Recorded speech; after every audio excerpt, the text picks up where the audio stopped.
Dear students, today we are continuing your chapter number 10 learn to be organized। Means हमें चीज़ों को organise करना सीखना चाहिए। इसके लिए हम स्टोरी पढ़ रहे थे एंटोनियोज मैसी रूम। एंटोनियो का एक मैसी रूम था, उसकी स्टोरी पढ़ रहे थे हम। क्या पढ़ा था हमने अब तक इस स्टोरी में कि जो एंटोनियो है वो अपना रूम बहुत ज़्यादा मैसी रखता था।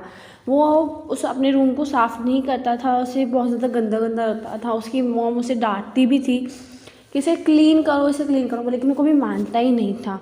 एक दिन क्या हुआ ना कि उसके जो फ्रेंड्स थे उन्होंने उससे कहा कि वो उसके घर आना चाहते हैं, लेकिन जो एंटोनियो था वो ये नहीं चाहता था कि जो उसके फ्रेंड्स हैं वो उसका मैसी रूम देखे।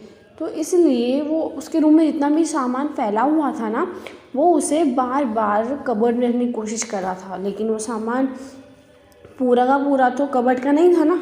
कुछ उसके जो कुछ टॉयज़ थे वो टॉयज़ की जगह पे रखने होते थे, कुछ बेंच, कुछ भी हुआ, पूरा सामान फैला हुआ था। तो वो सामान बार बार रखने की कोशिश तो कर रहा था, वो कबर्ड में रखने की कोशिश तो कर रहा था, लेकिन वो जो सामान था वो बार बार बाहर गिर रहा था। उसे क्या लगा कि यार ये तो इसमें आ ही नहीं रहा है। तो फिर उसने ये सोचा कि क्यों ना मैं ये रूम के जो भी सामान है उसे अपनी ठीक जगह पे रखूँ। तो जैसे ही उसने सामान को अपनी ठीक जगह पे रखना स्टार्ट किया, रूम को क्लीन करना स्टार्ट किया, उसको बेल के रिंग की आवाज़ सुनाई दी। उसकी बेल रिंग हुई उस घर की, क्योंकि उसके जो फ्रेंड्स थे वो आउटडोर ही खड़े थे, उसके घर के बाहर ही खड़े थे। तब उसने अपनी मदर से बोला, जब तक मैं एक रूम क्लीन नहीं कर देता ना तब तक मेरे फ्रेंड्स को अंदर मत आने देना। उसकी मदर ने थोड़े सोचा और फिर कहा ठीक है, जब तक तुम नहीं बोलोगे तब तक मैं तुम्हारे फ्रेंड्स को घर के अंदर नहीं लाऊंगी। फिर वो पता है जो एंटोनियो था ना, वो इतने सालों में उसकी मदर कितनी बार बोलती थी उससे कि रूम क्लीन करो, लेकिन वो इतने सालों में पहली बार रूम क्लीन कर रहा था। उसकी मदर परेशान हो गई थी कि ये तो घर साफ़ भी नहीं रखता है, अपना रूम साफ़ ही नहीं रखता है। लेकिन वो फ्रेंड्स आने वाले थे ना, इसलिए उसने पहली बार अपना रूम साफ़ किया था, वह साफ़ करने की कोशिश कर रहा था। अब हम आगे क्या पढ़ेंगे स्टोरी में।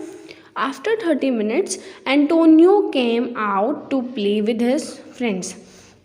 आधे घंटे के बाद में 30 मिनट्स में आधा घंटा, 30 मिनट्स में 30 मिनट को हम लोग आधा घंटा बोलते हैं। ओके, 30 मिनट्स के बाद में एंटोनियो बाहर आया अपने फ्रेंड्स के साथ में खेलने के लिए।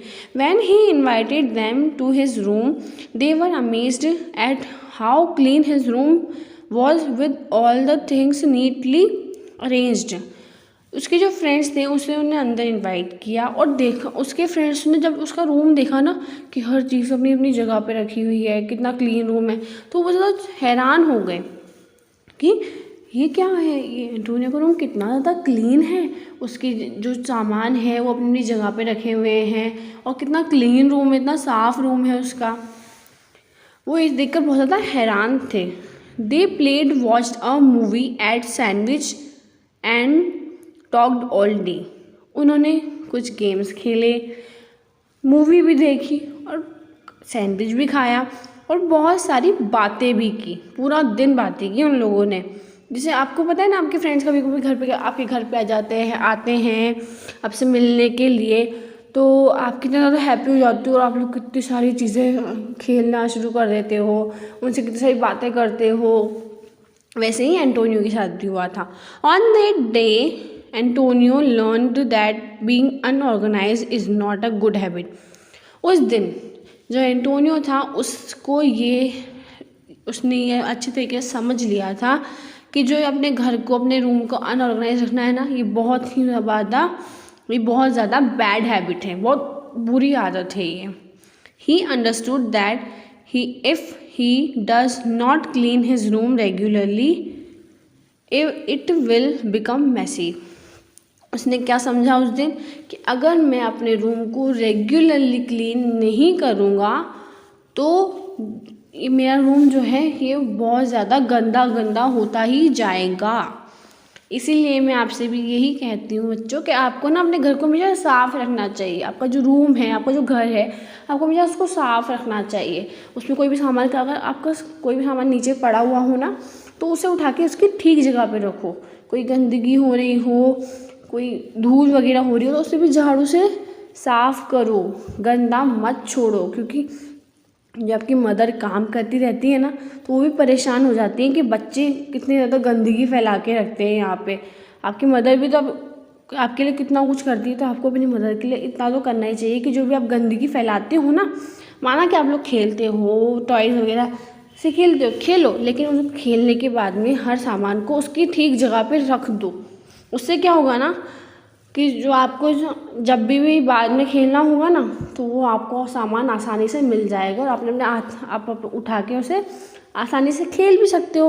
नहीं तो अगर आपने कभी इधर फेंक दिया कभी उधर फेंक दिया आपका टॉय, तो फिर आप जब ढूंढोगे ना बाद में तो आपको मिलेगा ही नहीं वो, क्योंकि वो तो पता नहीं कहाँ चला जाता है। क्योंकि आपने सोचो आप कभी बेड पे खेल रहे थे लेकिन आपने उसको ठीक से नहीं रखा, तो कोई और आया या फिर आपने खुद नहीं उसे कहीं ना कहीं फेंक दिया, जब आपको दोबारा उस टॉय से खेलना होगा ना तो आपको वो टॉय मिलेगा ही नहीं। ठीक है, समझ में आया आपको कि जो ये आपका जो घर है आप उसे हमेशा नीट एंड क्लीन रखो। जो भी आपके टॉय हुए, आपके कपड़े हुए, उन्हें आप बिल्कुल ठीक से उनकी जगह पे रखो। मोरल ऑफ द स्टोरी क्या है? Being organised is a good habit. It helps us find things easily and also saves our time. जो मैंने कहा अभी कि जो चीज़ों को ऑर्गेनाइज करना है ये बहुत ज़्यादा गुड हैबिट है, इससे आप लोग बहुत अच्छे बच्चे कहलाओगे।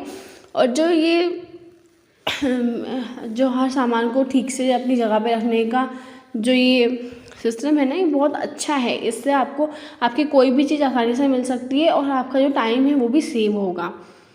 जो मैंने अभी कहा था वही है, आपको अपनी हर टॉय, हर कपड़ा, आपका बैग हुआ, आपकी बुक्स हुई, सब आपको उन अपनी जगह पे ठीक से रखना चाहिए। Thank you.